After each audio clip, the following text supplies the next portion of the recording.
ほら、ルフィ、今一緒に海賊になる仲間を探してるんだ。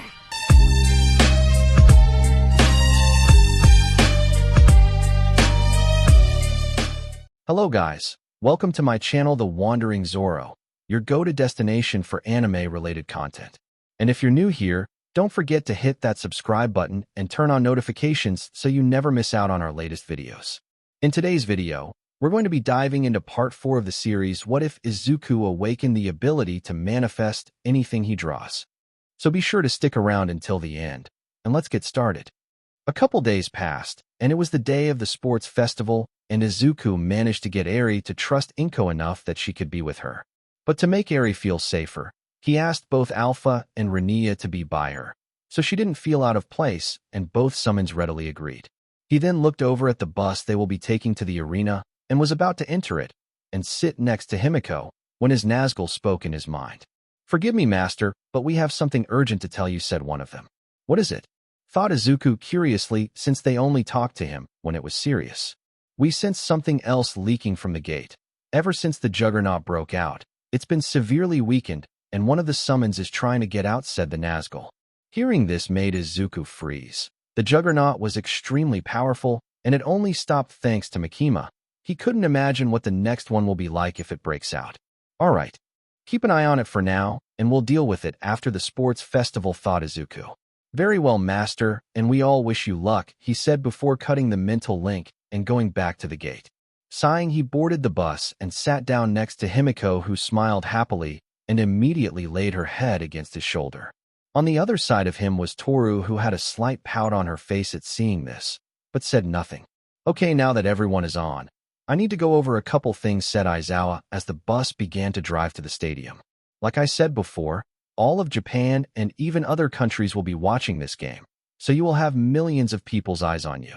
Because of that, you should give it your all and show them that the next generation of heroes will be strong enough that society will know they are in good hands. So like I said, give it your all." Lots of the students nodded or gave a small cheer in agreement as the bus headed for the stadium. "I am so excited for this," yelled Kirishima. "Yeah, it's gonna be awesome," yelled Rikaina, copying her brother's energy. They kept hyping each other up and ignored Ida protesting against them, while everyone else either joined in with the brother and sister or kept to themselves. Izuku couldn't help but lightly smile at all of this, minus Ida telling them to be quiet. "You seem happier," said Toru, looking at Izuku. "Well, after all this training, I'm pretty excited for this. I did grow up watching the sports festival, and I still remember the famous match when Mirko and Ryukyu fought," said Izuku. "That match was amazing," said Ochako. "I wish I could fight like they do, but my quirk really limits me. It's still a very useful and dangerous quirk, Uraraka. If you continue training, then you'll get even better," said Izuku with a smile. She smiled at that, and a tiny blush grew on her cheeks, which Himiko saw and immediately hugged Izuku's arm, pressing it in between her rack.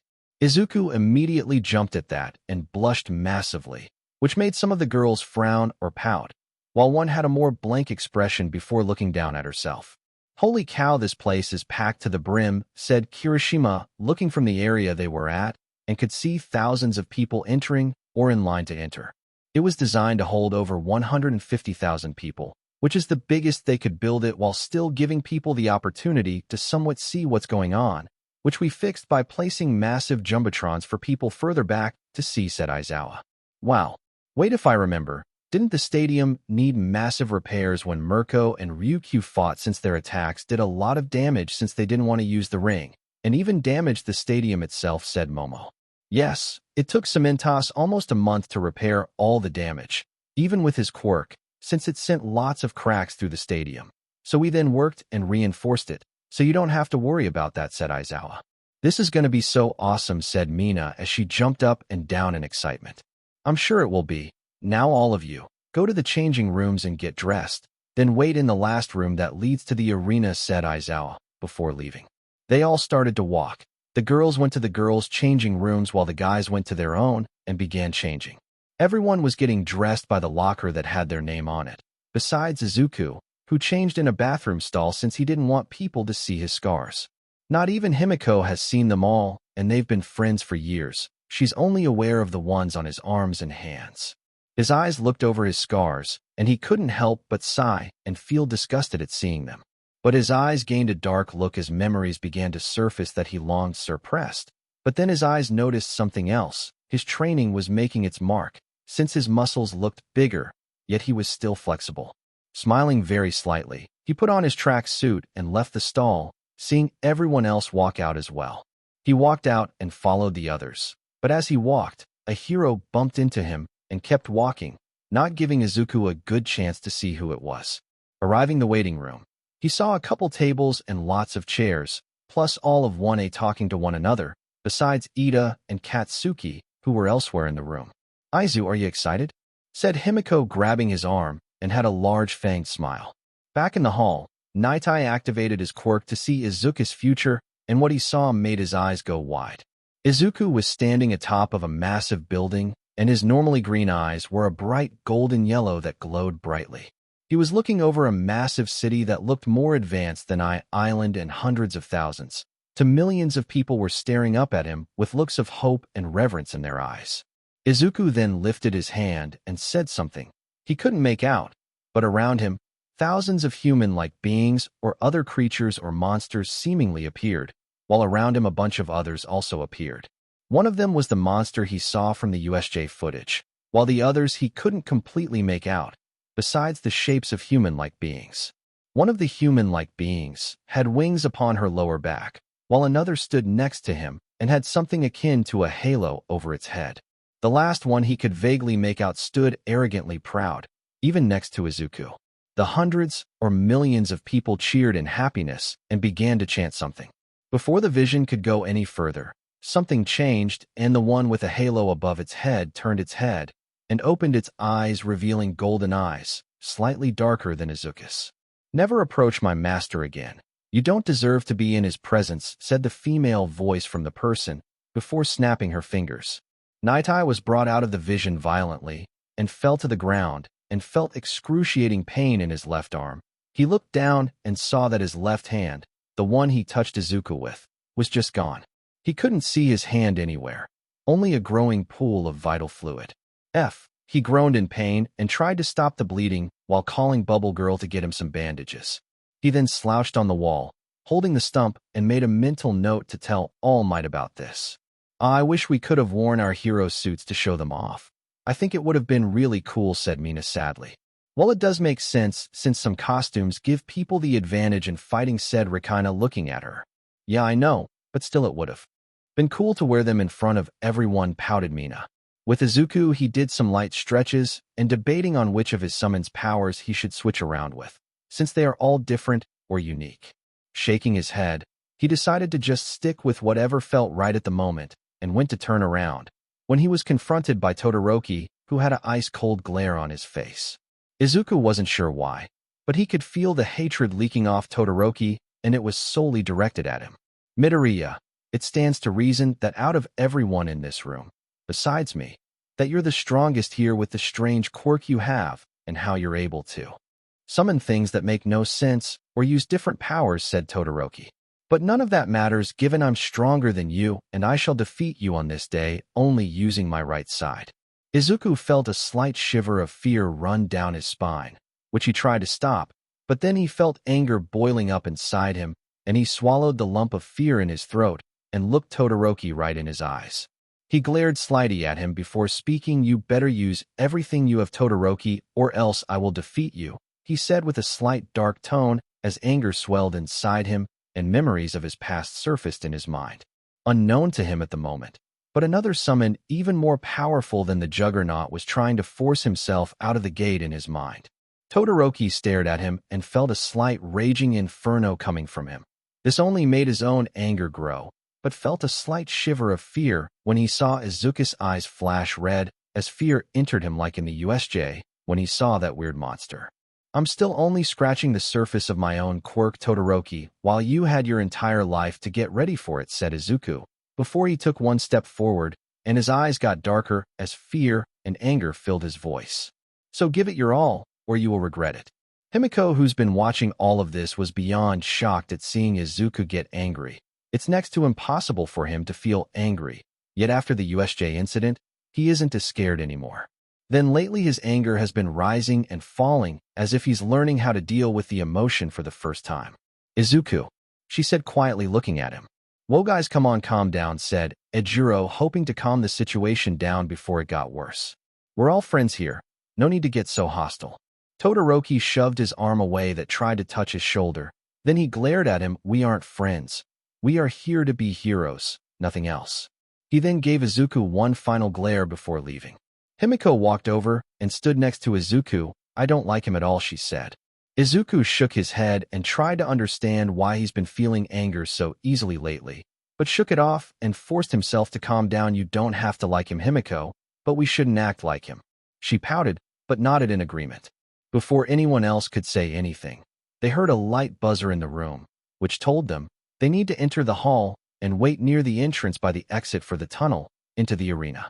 They began leaving, and Izuku was following behind Kirishima and Tokoyami when he felt his hand be grabbed, and he looked over to see Himiko's smiling face as she showed her fangs. He couldn't help but lightly smile, and his heart felt warm. So even if he felt embarrassed right now, he'd let her hold his hand. What he didn't notice was Ochako, Mina, and Toru had slight pouts seeing this, but didn't say anything since they weren't completely sure how they felt at the moment. They all stopped right outside the exit and had to wait for Present Mike to call them out. Out on the field, walked out Midnight, who wore something that shocked the entire stadium. It was a new costume she had made that was a bit more conservative, less BDSM outfit, and hid more of her skin around her body. But she still had her legs and arms covered with the same thin material to make it easier for her quirk to be used. It shocked lots of people, with Lost complaining about her new outfit, but she ignored them and kept walking until she arrived on stage and took the microphone. Then she looked up at the window where Aizawa, Mike, and Nizu were and nodded her head. Hello everyone, are you excited for this year's sports festival? Yelled Mike. The crowd exploded with joy at that, showing they were indeed very excited. Awesome. Well, as your host, all I can say is let's get this started. First up, we have the class that survived a real villain attack, Class 1A. The stadium exploded with cheering as they walked out, led by Momo, who was class president, and all of them were trying to hide their nerves while some just openly celebrated and waved to the stadium. These guys didn't fight villains like 1A, but they still have an amazing future as heroes. We have a class 1B, Mike screamed. The class walked out, led by Kendo with everyone else following, and most of the stadium cheered, but it was clear not as many people did. Haha, now for the next class, they may not be heroes, but all heroes need them. And no matter how strong they are, give it up for the support class, yelled Mike. 40 students walked out of the hall, and some were waving while others just tried to stay calm, but a pink-haired one was jumping up and down in excitement. Even less people cheered, just above half the stadium, regardless of Mike trying to hype them up. Now for these legendary people, the financial classes who help keep everything afloat and help heroes and support people make a living well, yelled Present Mike. 3 classes walked out showing 60 students, and sadly for them, only a quarter of the stadium cheered. Now for the general education class who learn everything they need to go on in life and make a great career, yelled Present Mike. Barely anyone cheered for the remaining 80 students, and it was brutally painful to hear, and it made Present Mike feel bad for them. Ahem, now that everyone has been introduced, let's get this started, said Midnight, getting the stadium's attention. I'm very happy to see so many people come here to see our future heroes. It makes me happy to know this, but let's not keep you waiting too long. Representing our first-year students is a young man who got first in the entrance exam, Izuku Midoriya. Izuku looked around feeling nervous, but Himiko squeezed his hand, kept him calmer. His eyes then caught something in a private booth. It was his mom and Eri who were waving at him, and he could just make out Eri looking relieved at seeing him and almost trying to reach out to him from the glass. He waved his hand to them, which he saw calmed her down enough that she visibly relaxed. Seeing her able to calm herself, Izuku let go of Himiko's hand and walked forward, feeling everyone's eyes on him as he passed through all the other students and made it to the stage where Midnight smiled at him. Before he walked up to the microphone, she whispered in his ear, "Don't worry, I'm right here if you get nervous," to calm him down more. Nodding in gratitude, he stepped before the microphone and looked at the massive stadium where he could feel every eye staring at him. He felt his nerves growing, but then he heard a voice in his head. "We are here for you to master. You've got this," said the voice of Makima. Taking one last deep breath, he calmed himself and spoke. "For as long as I can remember, I've always wanted to be a hero. Ever since I was little, I'd watch the news and see heroes fight villains to protect us and keep us safe. They'd give almost everything to protect us, and that made me want to become a hero who can save everyone. But sadly, the world wasn't so kind to me, but I continued to push forward, regardless of what they said. Then one day, I met amazing people who gave me the strength and courage I needed, said Izuku as his eyes darted to Himiko. She smiled as her cheeks warmed up, and she placed a hand over her heart from hearing that.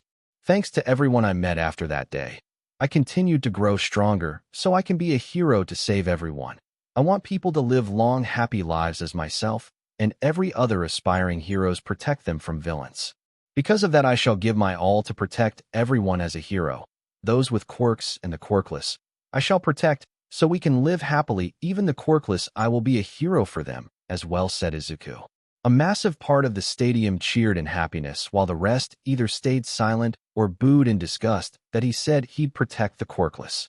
What Izuku didn't know at that moment was lots of quirkless people were watching this and looked at Izuku with a ray of hope. But somewhere else, a man with a red bandana covering his eyes looked at Izuku in almost reverence. Well said, Izuku, Midoriya yelled Midnight as she walked forward. That was an absolutely amazing speech. It will go down in UA's history as one of the best speeches on record. Hearing that, Izuku couldn't help but blush in embarrassment before he walked off stage and got back with the crowd. Although as soon as he got near Himiko, she immediately hugged him while rubbing her cheek against his. That was amazing, Aiza, she said happily. Thank you, Himiko, he said, caught off on how affectionate she's been lately, not realizing she's doing it to mark her territory to the other girls. Now for the first event, it will be a rave with 3 great obstacles in the path. Not only that, but only the first 42 will make it to the next stage, which we will spin a wheel for now. All students line up at the entrance of this race, said Midnight. She watched them all walk to it and smiled before she pulled out her whip, and with a loud crack, the race was on. Instantly, everyone tried to sprint through the narrow passage, but Todoroki slammed his foot on the ground, and a massive wall of ice immediately formed behind him. Sorry, but I'm not losing to you people, he said as he continued running, but didn't get too far before the ice was shattered by Izuku using Seabass's strength to shatter it. Curse him, Todoroki said before running faster. Izuku began sprinting after him and was thanking all his extra training since he was the fastest runner besides those with speed quirks. Out of my way, you god losers, screamed Katsuki as he blasted himself over the crowd trying to catch up to Todoroki. Izuku then saw Todoroki and Katsuki exit the hall, and he kept running after them with Himiko right behind him, and as soon as they exited the hall, they saw multiple zero-pointers, all completely covered in ice. Curse you losers, screamed Katsuki as he released an explosion on one of them, weakening it enough for it to start to fall towards them. Reacting quickly, he took Himiko's hand and used Seabass's strength again and shot forward almost 4 times as fast given how hard he was pushing. Once they made it past the robot, Izuku saw Cementos nearby slam his hands on the ground and built a foundation to stop the bot from crushing the students. If it wasn't for where it was landing, he wouldn't have gotten involved. Seeing this, Izuku smiled and continued running past the other robots, heading towards a huge chasm with a couple platforms on it and some ropes to help them across. He could see up ahead, as Katsuki and Todoroki just now cleared it, and this made him grit his teeth and thought about what to do before he got an idea. Running as fast as he could, he used Seabass's strength once again and leaped over half the chasm and was about to land on one of the platforms, but he misjudged his distance and was going to come short. He then switched his powers and raised his hand as an ethereal chain shot out and pinned into the platform, which he pulled himself to, landing on it. Seeing that he was now on solid ground, he decided it'd be best if he learned to be more versatile with his summons powers instead of coming up with something at the last minute.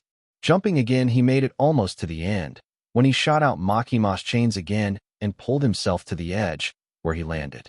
He then turned around and saw Himiko swinging on a rope, heading towards him. Turning back, he started to run again, hoping to catch up with the other two, but as he got closer, he saw a large explosion from the two as Todoroki set off a landmine, and now both were trying to tiptoe to the finish line. Meanwhile, up in the stands, Inko was cheering for him, and next to her was Eri, whose eyes were shining at seeing him use his quirk, and in her eyes, he looked super cool. Elsewhere in Japan, in the Hero Association HQ, was the president who was watching the sports festival to see if maybe they could find a future agent, and she couldn't believe her eyes at seeing what Izuku was doing. He seemed to have superhuman strength and could launch chains from his palms. It made her wonder what else he could, and if All for One was speaking the truth about him. Though the part that angered her the most was that he said he'd be a hero for the quirkless. Why would he want to defend those subhumans? Izuku soon arrived at the minefield and saw that Katsuki and Todoroki were halfway through it, and he didn't know what to do. Fear filled him since he didn't want to set those mines off, but he wants to win as well. Master said, the voice of the Juggernaut, use my powers. It'll protect you and let you win, it said, still trying to make up for what it did during the USJ. Pursing his lips, he agreed and called forth its powers, and it took effect immediately. Fear and horrible memories coursed through his mind, and it almost made Izuku collapse on the ground, a sobbing mess, as he remembered things he didn't want to. But as they raced through his mind, an image of Himiko and Eri appeared before him along with his mom, and Izuku grabbed onto that image, getting a hold of himself. A black-like armor covered small parts of his body, mainly around his arms and legs, and he felt his muscles tighten like crazy before he felt many times stronger and faster. The armor didn't cover his whole body since he hasn't gotten full control over his fear, but what he could control will allow him to win, and he felt it, just under all the years of suppressed fear. Izuku looked up, and his green eyes had a red shine to them, with the whites of his eyes slowly fading black, and his fingers and feet grew claws. With Izuku subconsciously bringing his middle and pointer finger together, he did the same with his ring and pinky. This made it look like he only had 3 fingers and very long claws. The ground under Izuku cracked as he shot forward at immense speeds through the minefield. Said mines all exploded behind him as he sprinted forward at the same speeds as Ida's first gear, almost his second gear. Katsuki and Todoroki turned to look at the explosions, and as soon as they saw Izuku, they began to run or use their quirks to help them, but it didn't do much as Izuku shot past them. Katsuki released a massive explosion behind him and a smaller one at Izuku to stop him, but an ethereal-like shield appeared behind Izuku and tanked it as Izuku kept running. He could see the finish line, and Izuku pushed himself just slightly harder, and he ran through it. Winner of the first event of the sports festival is Izuku Midoriya, yelled Present Mike, but got smacked by Aizawa for being too loud. Falling to the ground, Izuku was panting heavily from using the Juggernaut's powers and having to face his fears, plus experience them all over again. But after a moment, he was able to calm himself down enough to stand up, and he saw that people were cheering. In second place, we have Shoto Todoroki, and in third place, we have Katsuki, yelled Mike, only to get smacked again for yelling. Turning around, Izuku saw Todoroki clench his fist in anger while glaring at him. But for Katsuki, he was screaming in rage, promising to make him hurt. Izuku, yelled Himiko, running towards him, having gotten in fourth place. He turned around and saw her, and before he knew it, he pulled her into a hug and lifted her off the ground in sheer happiness upon realizing he just got first place. We did it, Himiko, he said, beyond happy as he spun her a bit more before putting her down. Himiko was a blushing mess at not only getting hugged by Izuku, but spun around, and seeing his large smile, it made her beyond happy to see. We sure did, she said, trying to calm down her racing heart. Midnight smiled at seeing this and hoped that maybe after today, Izuku's heart will finally open up to love for Himiko. She then looked back at the gate and watched as more and more students ran through the gate. She only counted until it got to 42. After that, she cracked her whip. The first 42 students shall go on to the second challenge, she yelled. Izuku looked over and saw that all his friends made it. Even Shinso made it, but he was panting in absolute exhaustion from having to run so hard.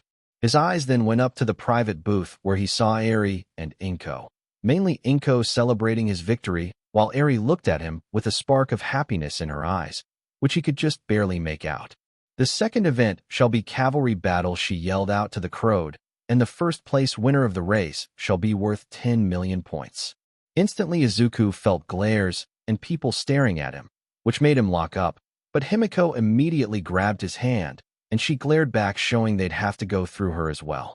Izuku looked at her slightly shocked before a smile appeared on his face, but he then looked at the people glaring at him, and he glared right back, showing he wasn't going down without a fight. Okay, everyone, quiet down. and I shall explain the rules for the cavalry battle, said Midnight, getting everyone's attention. You will be broken into teams of 4, where 3 of your team mates will carry the Richter, who will have the team's points. The rider can attack, but he must not touch the ground or it's an immediate disqualification. The chariots can attack as well, but they have to remember, they cannot drop the rider or else they fail, said Midnight. Only the last 4 teams can make it to the next stage, and you have to collect as many points as possible from the other teams to make it to the next stage or keep your own points safe. Everyone looked at Izuku again, given he was worth 10 million. Now I'm sure all of you realize what that means. Midoriya's team has the most points, but that means he'll be the most defensive, said Midnight. You don't have to have the most points, just enough to make it to the top 4. As the glares continued, Himiko bared her fangs at them all, and everyone swore they saw a giant Oni mask floating above her, promising pain and suffering to anyone that gets near Izuku. Now split up and form your teams, said Midnight with the crack of her whip. Himiko immediately hugged Izuku tighter, showing she was on his team, which made Izuku chuckle and honestly feel relieved. Who should we invite to our team? Asked Izuku, looking at her. We do have lots of choices, but the problem is the points you have. So let's see who we can find, said Himiko. Before they could even begin to search, someone walked up to them. Midoriya-kun, said Ochako, walking towards them, and had a smile on her face. I'll join your team. Oh, really? Said Izuku, shocked that she actually wanted to join his team, even though it'd be easier to join another team. We're friends, and we have to stick together, said Ochako with a smile, and pumped her fist. Thank you, Uraraka. I really appreciate this. We Jew dash.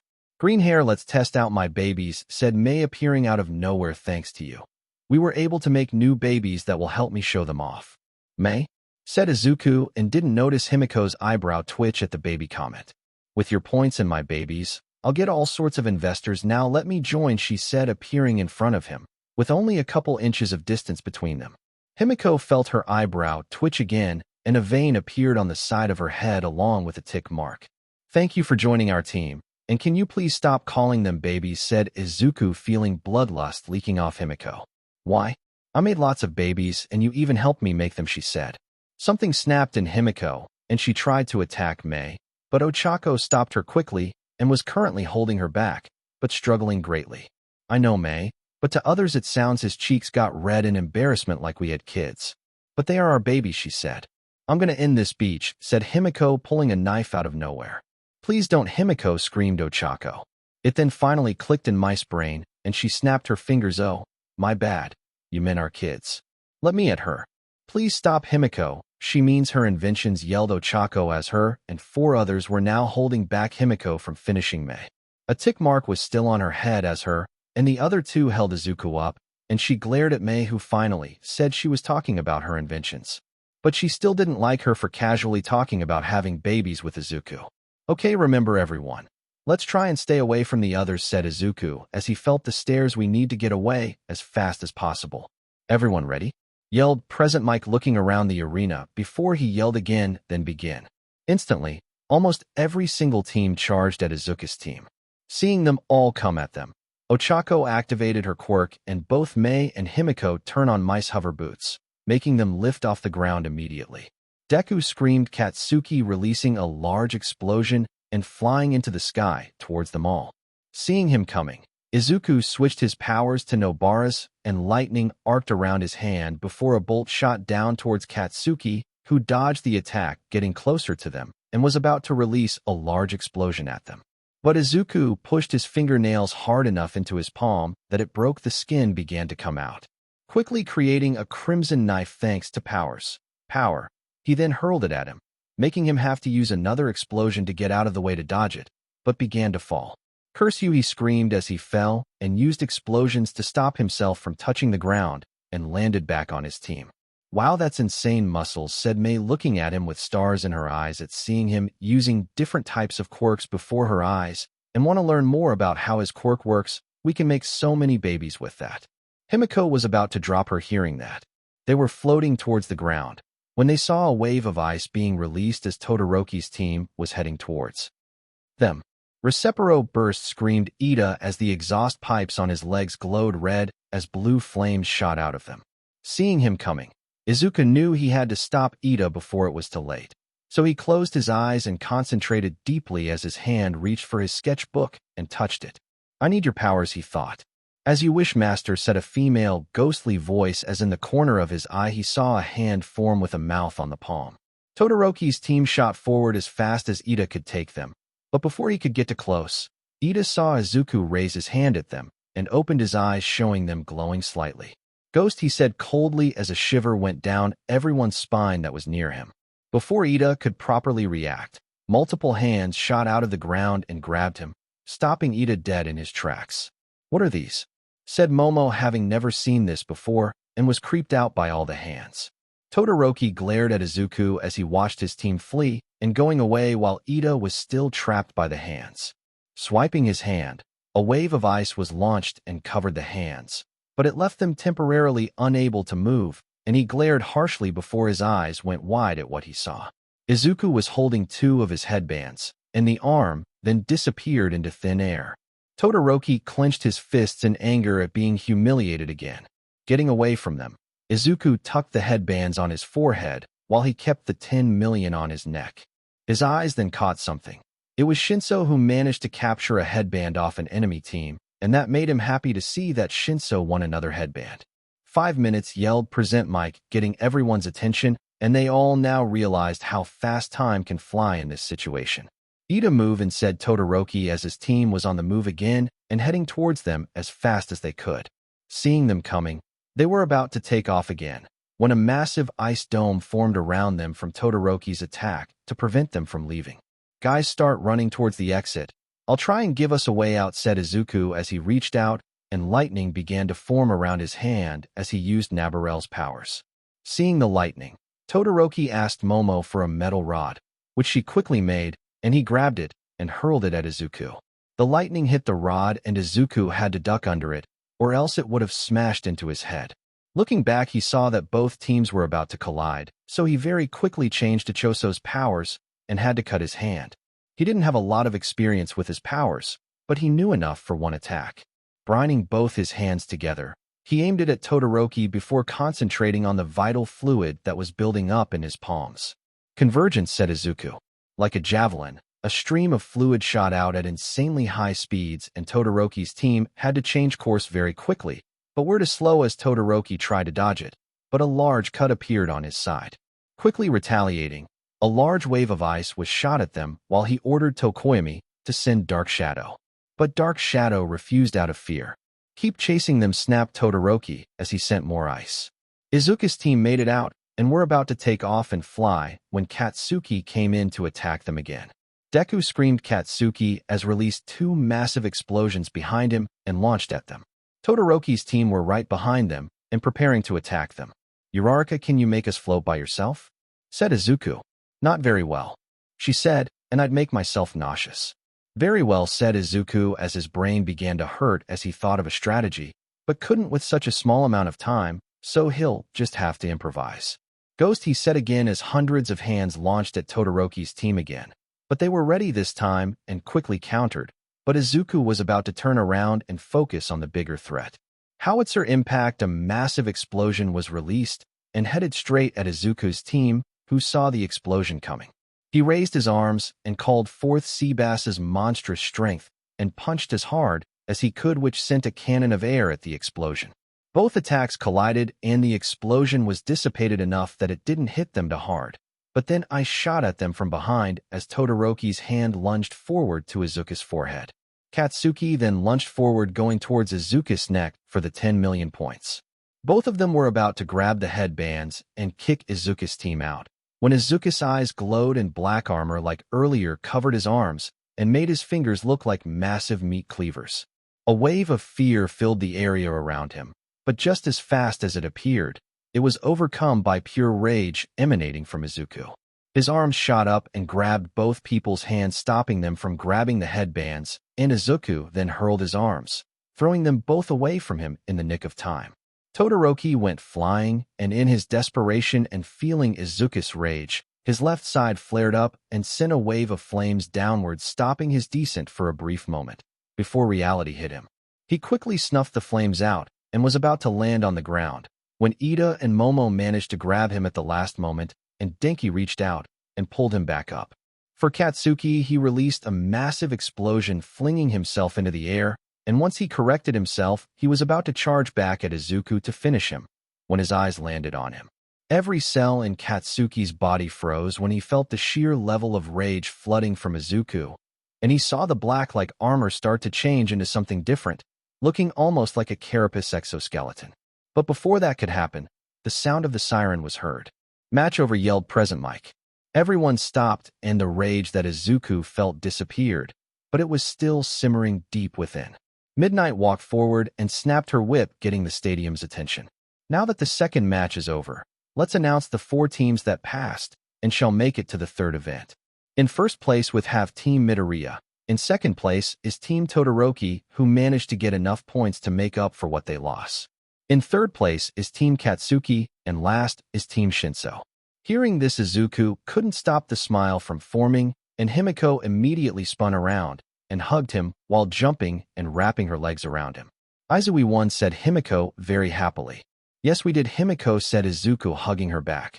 Meanwhile, beside him was Ochako, who pouted a bit, and Mei felt weird, like she wanted to do that too, but didn't know why. Now the third event shall be 1v1 matches to see who is the strongest or the best at thinking to beat a stronger opponent. But before we begin these matches, we shall allow the students and Crowd to have an hour-long break to stretch, eat, make phone calls, or whatever they need in that hour as we prepare the arena for the matches. And for the first match, it shall be Izuku Midoriya versus Hitoshi Shinso, yelled Midnight. Both students looked at one another, and Midnight was about to continue when someone with a tail raised his hand. I'm sorry, but I'd like to drop out. I feel like I didn't do much and my pride won't allow me to continue, Tail Guy said. I agree.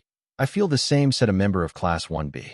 Izuku and the others felt a little bad since they honestly couldn't remember the Tail Guy's name since he always disappeared into the crowd and never spoke up. He was just there. If you are sure, then I shall allow. It said Midnight as she watched the two leave before she cleared her throat. Anyways, all of you go eat or stretch for the next hour, yelled Midnight before she left. As she walked away, she didn't notice a woman with purple eyes watching her, who's had her eyes on Izuku during this entire event and had a small smile before she left to go talk to Midnight. They were all in the cafeteria where Izuku got a large bowl of katsudon, which Lunch Rush made specially for him, which Izuku was very thankful for. As he was eating his food, he had his left arm extended for Himiko, who was consuming his vital fluid, while some watched in fascination, while the rest looked with disgust. Not that she cared about them. She was just happy to be here with Izuku, and that he didn't mind her consuming his vital fluid. After a couple more gulps, she stopped drinking and gave one last lick to make sure she didn't leave any blood on his arm, and to stop the bleeding as well. Before she pulled away, her eyes saw the scars and a look of sadness entered her eyes before gently embracing one. Thank you, Izu, she said with a smile that showed her fangs as she tried not to dwell on his past injuries, which she is slowly seeing more and more of as time goes on, and Izuku has been opening himself more to her. You're welcome, Himiko, and did you get enough, or do you need more? He asked. I'm good for now, but if I do need more I'll ask Recovery Girl for it, so I don't end up drinking too much of your vital fluid, she said. Himiko, I have a quick question, said Ochako, who's been watching all of this. What does his vital fluid taste like to you?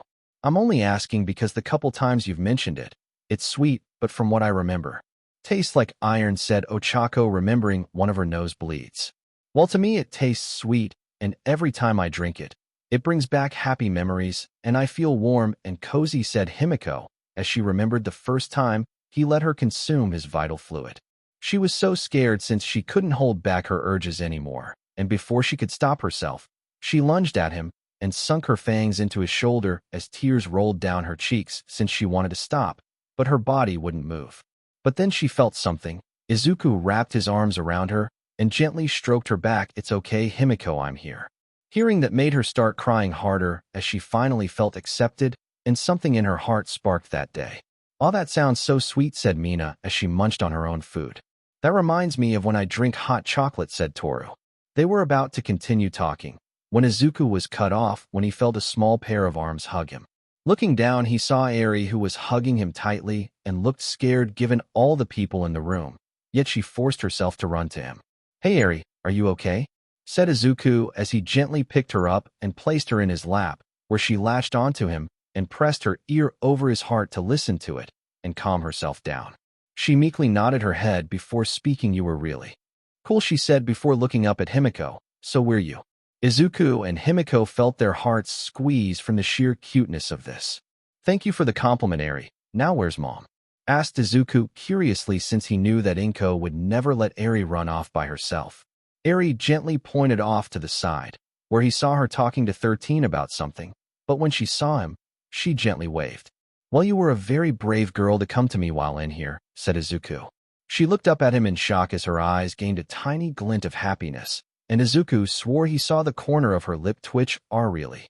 Izuku, seeing this as an opportunity to help her self-confidence, quickly jumped on it. "Indeed, Eri. You were very brave, and I'm very proud of you." Her lips twitched again, and her chest felt warm, and she gently leaned against Izuku again. "Midoriya," said Midnight, walking over to him and stopping behind him. "I need you to follow me for a moment. Someone wants to meet you." Looking at her in confusion, he nodded his head and gently picked Eri up and put her in Himiko's lap before looking at the girl. "I'll be back before the match starts, okay?" "Okay," said Eri. She did like being with Himiko, but everyone could tell that she liked to be with Izuku the most, or as Mina would tease with Toru, she was a daddy's girl. But they never said it out loud. Following her through the stadium, Izuku and her soon arrived at a closed door a couple of flights of stairs up, and was one of the private booths meant for high-end heroes, officials, or businessmen. "In here," she said before leaving to continue her job, and just hoped it'd be okay. Izuku looked at the door a little worried before he took a deep breath and opened it, and saw a woman with short indigo-colored hair with pink streaks in it. She wore a purple sleeveless, collared dress with gold piping around the hem, white zip-up boots with black lines on the front extending to the bottoms and heels, and a metallic utility belt. The woman soon turned around and saw Izuku, and once they both locked eyes, his went wide in shock. "Kana," he said as memories began to trickle back in of her. "Hello, Izuku, it's been a long time," she said, staring at him. Himiko smiled warmly as she watched Eri munch on her food that Mina was nice enough to get her. Himiko then gently reached out and started to pet her hair as her smile grew more and was almost motherly. "Wow, Himiko, you look like a mom right now," said Mina. Everyone then saw her all but glow at that. "I wouldn't mind that," she said happily as Eri continued to sit in her lap and eat, not really paying attention to everyone, since if she did, she'd see to many people in her opinion. "You want to be a mom?" said Ochako. "I mean, we all do, but you sound very excited for it." "I am, and I'd honestly be okay with never being a hero and just being a stay-at-home mom," said Himiko. That shocked all the girls at the table as they stared at her. It was almost never heard of that someone would give up being a hero when in a hero school to be a mom. "Really? Then why are you in the hero course?" asked Momo. "To be with Izuku and help him. He saved me when I was at my lowest, and I owe him my life. So I'd do anything to protect him, and I'd more than happily give him a family since." Himiko then gently touched her stomach with her hand. "I've always wanted to be a mom. Having a couple kids and getting to see the man I love come home every day to my arms as we raise a family." The smile on Himiko's face grew even more, and it was almost infectious for how warm it was.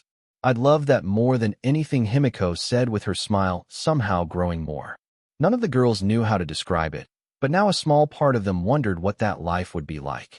Staying at home and raising the kids and taking care of the house. Then your husband comes home to your open arms showing he missed you and the kids. "That actually sounds kinda nice," said Ochako, feeling conflicted right now given she'd like to be a mom, but at the same time, she wants to help her parents have an easy life, and she couldn't provide that as easily if she was a stay-at-home mom, or even a mom in general. "It's what I'd like, but I'm okay with waiting for now. Besides," Himiko said as she gently hugged Eri from behind, "I have Eri right here, and that gives me the feeling of being one." Eri listened to all of this and was silently wondering what a mom was, and why Himiko became even nicer than before when mentioned about it. Izuku was completely shocked as he stared at Kana and didn't know what to say. It's been years since he's last seen her, years before he even met Himiko. "Kana," he said again as small tears welled up in his eyes at seeing her for the first time in almost a decade. "Hello, Izuku," she said softly as she stood up and slowly walked towards him as he continued to stare at her, and once close enough, she gently hugged with his head being next to hers given how tall he was now. "I missed you, and it's good to see you." Izuku didn't say anything. He couldn't, as he was completely overwhelmed with emotions and thoughts. All he could do was slowly wrap his arms around her and gently hold her as tears threatened to come out. "Why?" was all Izuku said as he hugged her tighter. "I can't say right now. All I'll say is that it was to protect you and everyone else," she said as she knew what he was referring to. They stayed like this for a couple minutes before Izuku finally let her go and looked at her. "Your hair is shorter," he said, gesturing to her hair that was just past her ears, since the association is finally letting her hair get longer. "Yeah, I'm only allowed to grow it to my shoulders," she said. Izuku looked down at that. "I'm sorry, I liked it longer. It looked good," he said. Kana smiled warmly and grabbed a small strand of her hair to look at the end as she played with it, while remembering her very long hair and how Izuku used to compliment it, unknowingly being the reason why he likes long hair. "Well, before you have to leave for the matches, how about you tell me everything that's happened since I last saw you," said Kana as they both walked over to the chairs to sit. After sitting down, Izuku began to tell her all but the much darker stuff that happened, and he also left out more of his grotesque injuries.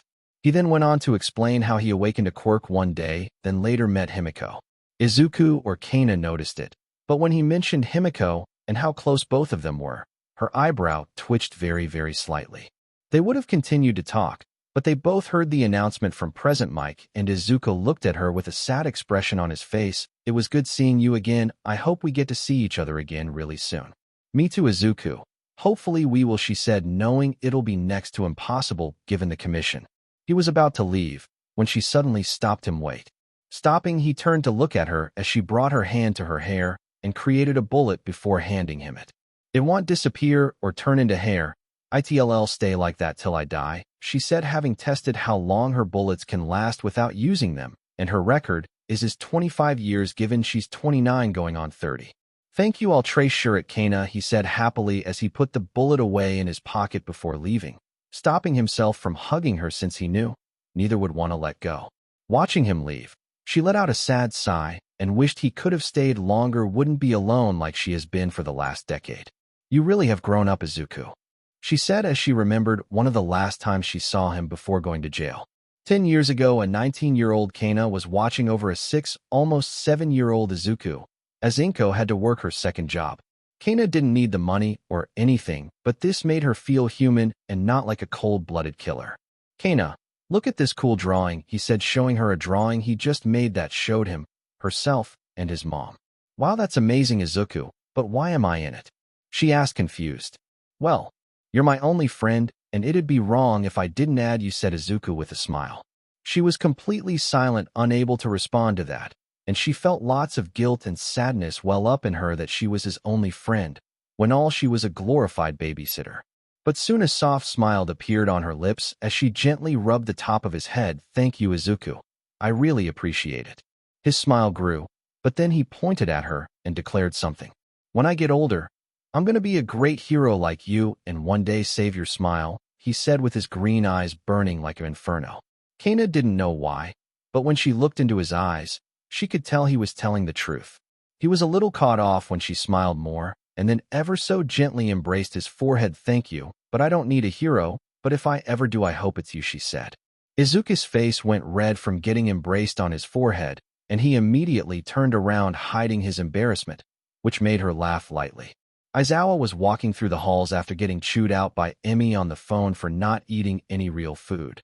So now he had a couple snacks to make her happier, plus a bucket of popcorn since he had an inkling feeling Nezu will show up. "That rat knows everything," he thought to himself. "Indeed, I do," said Nezu, appearing out of nowhere and grabbing the bucket of popcorn and then just disappearing. "I don't drink enough for this," he said, and just kept walking. He was about to turn a corner.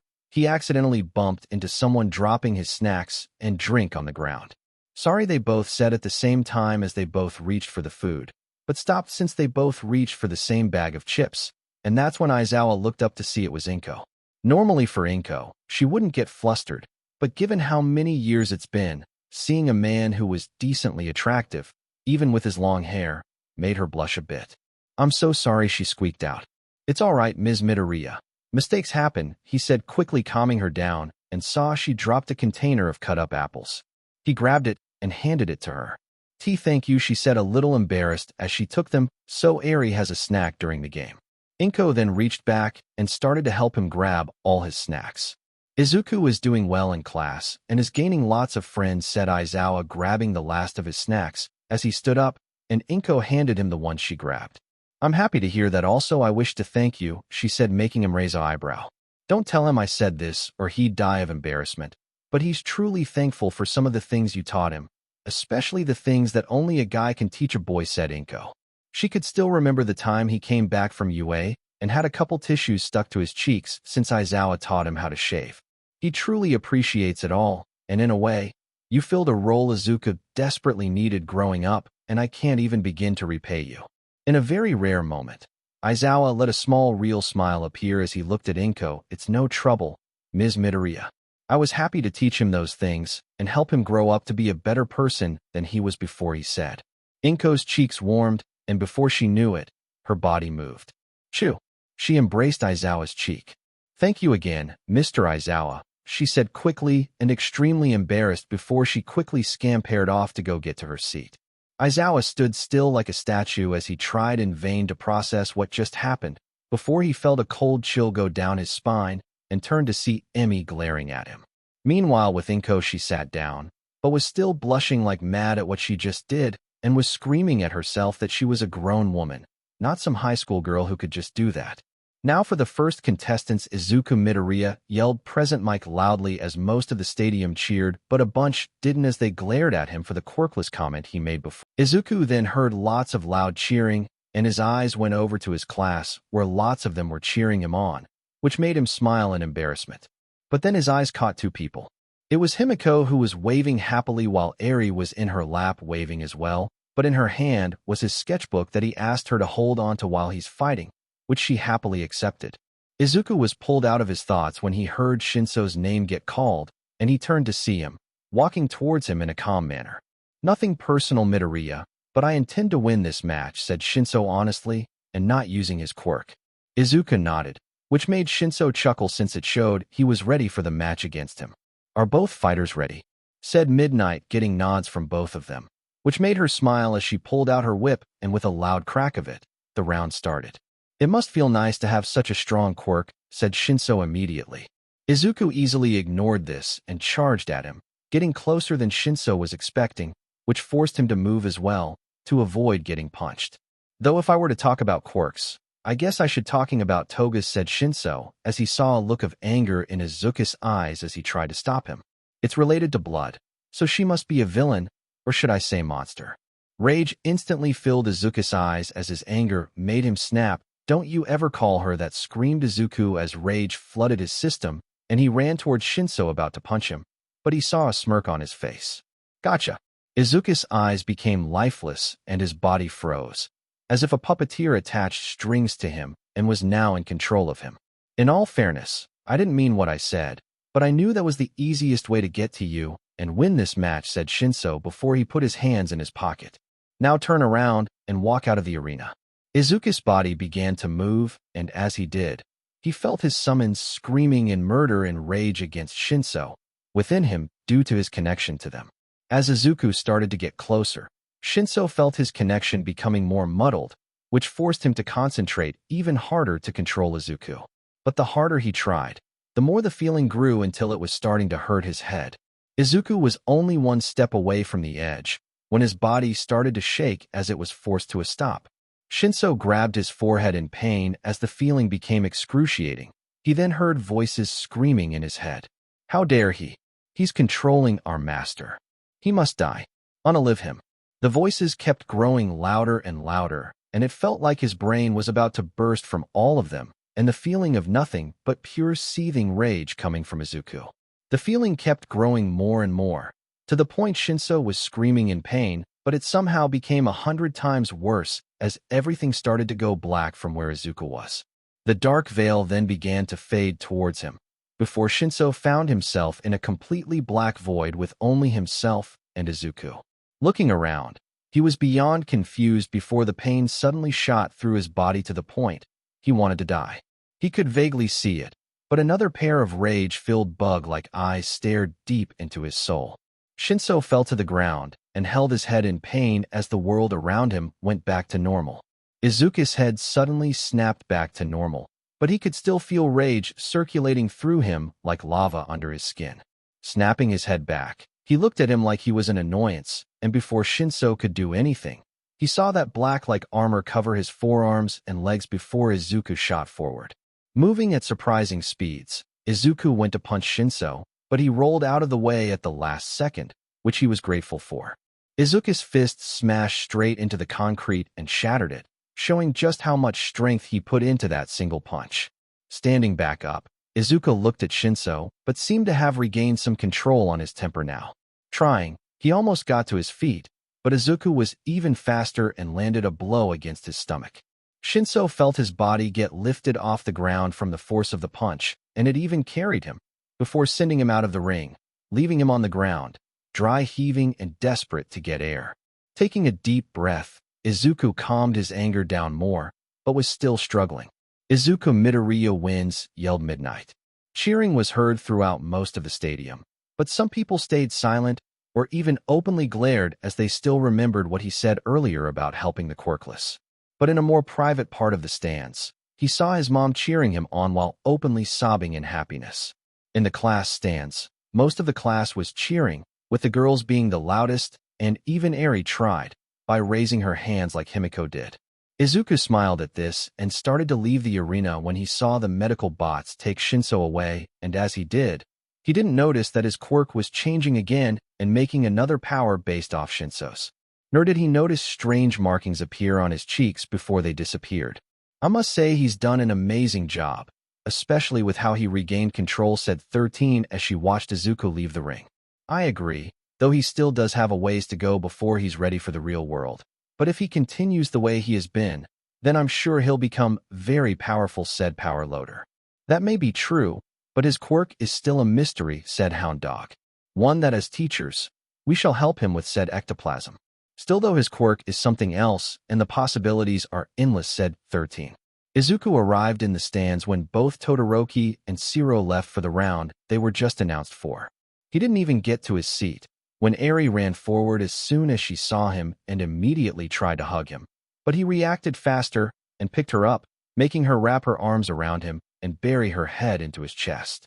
"I'm back, Eri, and it's thanks to your cheering I won," said Eri as he remembered her cheering for him in her own way. "Oh, really?" she said, shocked as her red eyes looked deep into his forest green ones. "Yes, Eri. So thank you," he said with a genuine smile. Just for a single moment, Izuku saw her lips twitch upwards, showing he's getting closer to making her smile. "I'm glad I helped," she said before resting her head against his chest. As all of this happened, the girls, especially Himiko, were watching this, and a single thought went through all of them. Husband and father material, they thought, and Himiko bit her lip at the thought as her eyes lingered on Izuku the longest and had a longing look in her eyes. Izuku carried Eri to his seat next to Himiko, and Eri turned around to sit in his lap while watching the matches. "Are both fighters ready?" screamed Midnight, looking between both Shiro and Todoroki. Shiro nodded with a large grin on his face, while Todoroki said nothing and had a look of anger on his face. "Then fight." Shiro didn't even get to move before everything went white, and he was encased in ice with only his head sticking out. Complete shock and silence was all that was heard for a moment, before people began cheering in celebration. "Winner is Shoto Todoroki," said Midnight as she watched him deadhaul all the ice and leave. Izuku watched him leave, but before he did, he glared at Izuku, who felt the rage emanating from him. He also felt rage well up inside of him, which he shook his head at and wondered why he's having such a hard time controlling his anger lately. Ever since the USJ incident with the Juggernaut, he feels fear so much easier and can even feel it from others sometimes. "Izu, that was insane," said Himiko, having never seen an ice quirk on par with that. It was as strong as his father's flames, which both amazed and scared her. "It really was," said Izuku as he felt his quirk get riled up again and felt like something was asking to be drawn. The match that followed, that was Denki versus Ibara, with Denki trying to impress the ladies, which didn't work. But something that Ibara said surprised lots of people and even got shouts of rage from the stadium. "I believe that the savior shall come and save the quirkless, for they have waited for 75 long years for his rise," said Ibara. "What's she talking about?" asked Kyoka, confused. "If I remember correctly, a long time ago after the Quirk and Quirkless War, The quirkless had a prophet who had a quirk that could predict the future sometimes. But he suddenly claimed that someone shall arise and save them all and lead them to a better future, said Momo, having remembered hearing her dad complaining about it with government officials. Strange, is that why they built that massive floating island like Island off the coast of Japan, said Ochako, vaguely remembering it. I think it was cause it was the only way for them to have more freedom, since Japan wouldn't allow them to leave the country for one that was more tolerant or friendly to the quirkless, said Shoji. They also accept people with extreme mutation quirks, since we are viewed the same as quirkless, though we are treated nowhere near as bad. They were all pulled out of the conversation when they heard Midnight announce Ibara the winner, and that the next match was Mei Hatsum versus Tenya Ida. Mei walked out with her usual grin and had lots of gadgets all over her, and was waving around trying to advertise some before the match started. Her eyes then saw Izuku, and she waved to him, which he waved back. Himiko almost hissed towards Mei for that. While Mei was doing that, Ida had a dark glare on his face after being reminded about the quirkless city by Izuku's friends. With him now seeing this, his anger grew even more as he clenched his fists at how casually they talked about the quirkless, or how Ibara believed in the same religion they do. Omake. Ibara walked out onto the arena, and saw Denki walk out too, and Midnight announced his name first, then hers, but Present Mike said something as well. And we have UA's follower of Jesus, screamed Mike. Narrowing her eyes, she looked up at the booth and spoke. I'm not Christian, or believe in Shintoism or Buddhism, said Ibara before she got on her knees. I believe in Nezuism. Everyone from UA or knew Nezu well enough froze at hearing that. Then they all saw massive flags with Nezu's face drap down the arena, as people in black cloaks began praying to Nezu. You've got to be kidding me, said Aizawa. Ha ha ha ha, nope. I'm god of this world, said Nezu as he clipped through a wall and to wherever he came from. Ibara is the winner now. Will Mei Hatsum and Tenya Ida come to the field, said Present Mike. Mei was waving to the crowd happily as she walked out onto the field and was wearing lots of her newest gadgets, since Izuku and Ochako kept telling her to stop calling them babies. She didn't understand why, but whenever she did with Izuku, that blonde-haired girl always seemed to get angry. Shrugging her shoulders, she continued walking, beyond excited for the chance to show off everything she made and hope that people will take notice of her gear. Now for Tenya Ida, yelled Present Mike, making the crowd cheer as they saw him walking towards the ring, but had a slight scowl given earlier with Izuku. Aizu, who do you think will win? Asked Himiko, looking at him as he held Eri in his lap as she munched on an apple and enjoyed being held by him, since it made her feel safe. I'm not completely sure. Ida is training to be a hero and has combat experience, but Mei is unpredictable, and since she's in the support course, has a degree of access to know our quirks, said Izuku. So if she has gear that can counter him, then she might have a chance as long as she can get him first. Izuku blinked and looked over to see that his classmates were staring at him. Did I dash? Yes, you muttered again, but it was cute, said Izuku before Himiko cut him off. He looked away blushing. Himiko smiled happily seeing that, and hoped that she was opening his heart. Before it could continue though, they then heard laughing. Ha ha ha ha, look at this one, eh? We have beaten one of your classmates. It sure seems you won't be in the lead for long. USC, Monoma was cut off when he was neck chopped by Itsuka. Will you shut your mouth for once? Also don't swear. A kid is with them, said Itsuka as she looked over and waved apologetically. Sorry about him. I'll try my best to keep him away. She then began to drag him away. Wow, who knew 1B had their own version of Katsuki, said Kyoka.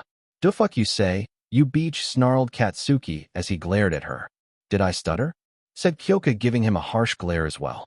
Before things could escalate, the sound of Midnight's whip cracking was heard, and all eyes went to the arena. Mei smiled and was about to show off one of her inventions, when Ida's pipes glowed red as he shot forward to kick her, but she quickly activated one of her gadgets. A shield formed and it took the complete brunt of the force, but it did knock her back away, but another gadget activated and saved her from smashing into the ground. As you all can see, my invention number 38 can block most strikes very well, but it does take knockback. Also number 52, as you saw, can help you from taking hits when you get blasted away, since it helps by activating before you smash. Mei was cut off again. Ida's leg came and the pipes were bright red from the flames as he went to kick her, and she tried to block the strike again, but the shield broke from the force, and she was flung out of the ring and smashed into the ground hard. Mice Head was spinning as she got up and realized where she was. Her eyes then saw that everything she brought was destroyed, and she was knocked out of the arena before she could really show her inventions. Her eyes went around the crowd, where all the inventors and big support companies were, and she mainly saw looks of disappointment or boredom. Her inventions failed her so they didn't see anything worth investing into. "Winner is Tenya Ida," said Midnight with a scowl as she looked at Ida in disappointment at what he did, and how May didn't even get a chance to show how good her inventions were. May got up and left as she dragged all her broken inventions, with her head down in defeat, since her chance to show off all her inventions was now gone. But little did she know, someone did take note of the potential of the two inventions he did get to see. It was now the next match, which was between Mina and Tokoyami. As soon as Midnight cracked her whip, Mina shot acid out of her feet and began sliding around the arena to try and get behind Tokoyami and hit him. But expecting this, he called out Dark Shadow, who came out and made sure to keep her away. Narrowing her eyes, she shot out a blast of acid while moving forward to attack him. Seeing her coming, he jumped back and had Dark Shadow shoot off from the side, forcing her to change her attack and back off again as Dark Shadow almost slapped her away. "Man, this will be harder than I thought," she muttered to herself as she tried to think up a strategy, but no good ones came to her, since strategies were never her strong suit, sadly. Seeing her taking her time, Tokoyami ordered Dark Shadow to attack, which she dodged, but shot some more acid out, which did manage to hit Dark Shadow, but it didn't do any real damage. Seeing that her current ideas weren't gonna work, she decided to just wing it. Bringing her hands together, she concentrated her acid as much as she could before shooting it out, and once it landed on the ground, it immediately began to dissolve the ground. But that was exactly what Mina wanted, since it began to create a cloud of smoke. With his vision slowly diminishing, Tokoyami pulled back as far as he could from the smoke and had Dark Shadow stick close to him. "Be ready. She can strike at any moment, and don't hesitate," warned Tokoyami. Right. They continued to wait what felt like minutes, but in reality, it was only a couple of seconds. Soon movement was seen in the smoke, and Dark Shadow shot forward as fast as he could and struck at the shadow. But reality quickly hit them both as they saw it was only Mina's jacket. "Gotcha," yelled Mina, shooting out of the smoke without her jacket, only her tank top, as she skated forward as fast as she could before Dark Shadow could get back to Tokoyami. Jumping back in hope of dodging, he didn't move fast enough, and she managed to grab him and was about to throw him out of the ring, but Dark Shadow was just a bit faster, and he tackled her. Before she could fully register what happened, she hit the hard ground and realized she was on the grass and on her hands.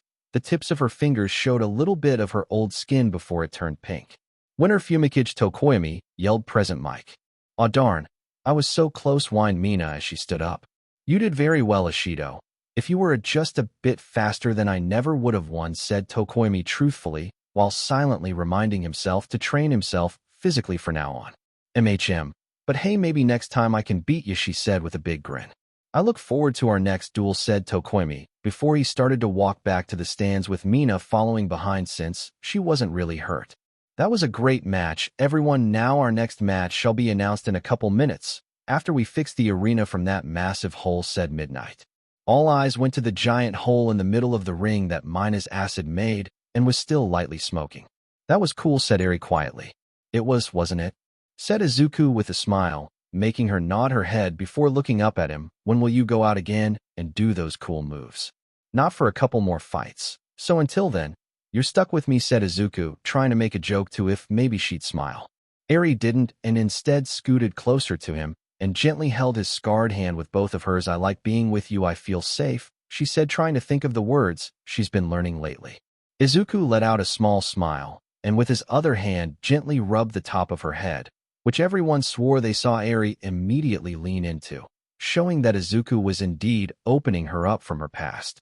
Himiko watched all of this, and only one thought entered her mind. Husband material, she thought, as her maternal instincts were on full blast, and her body was telling her to get a baby.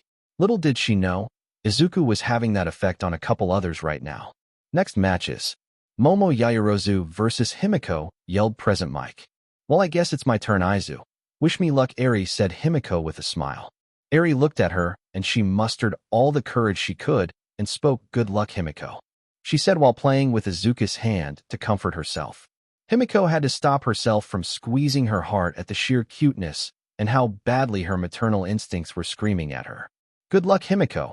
You as well, Yaoyorozu, said Izuku. Himiko blushed and smiled immediately, but saw Momo smile as her cheeks had a very small hint of red on them. Himiko immediately began hissing at her, which startled the others and made Ochako worried she'd have to try and stop her again. But thankfully it didn't, and both girls left to start the match. Once the round started, Momo created a staff and shield, while Himiko charged forward at surprisingly fast speeds, and once near, she swung and kicked the shield hard. The force made Momo swing her shield to the side to lose some of the force, but that was exactly what Himiko wanted. Using her better strength, she managed to pry it out of Momo's hand quickly. She then spun and tried to bash the shield into her, to knock her out of the ring, but Momo managed to just barely move fast enough. The shield swung over her by near inches, and once she regained her balance, she swung her staff and Himiko dodged it while charging again. It only passed her cheek by a hair as she moved in and drove the shield into her stomach. Momo tumbled back and quickly grabbed the shield to stop the blow, but then Himiko spun and sent her foot straight into the shield, and it sent Momo out of the ring. Landing on the ground, she looked up at the sky in disbelief and sadness, since she didn't even really get to show anything. All of her training was for nothing when the fight started. You overthought everything and let your fear control you, said Himiko, looking down at her before extending her hand. I learned to strike fast and hard to prevent a prolonged fight. I guess I really do need a lot of training, don't I, said Momo as she took Himiko's hand and stood up. Yes, but that's why we are here in UA, said Himiko. Momo nodded and followed out of the ring, before heading to the infirmary to get her bruises healed.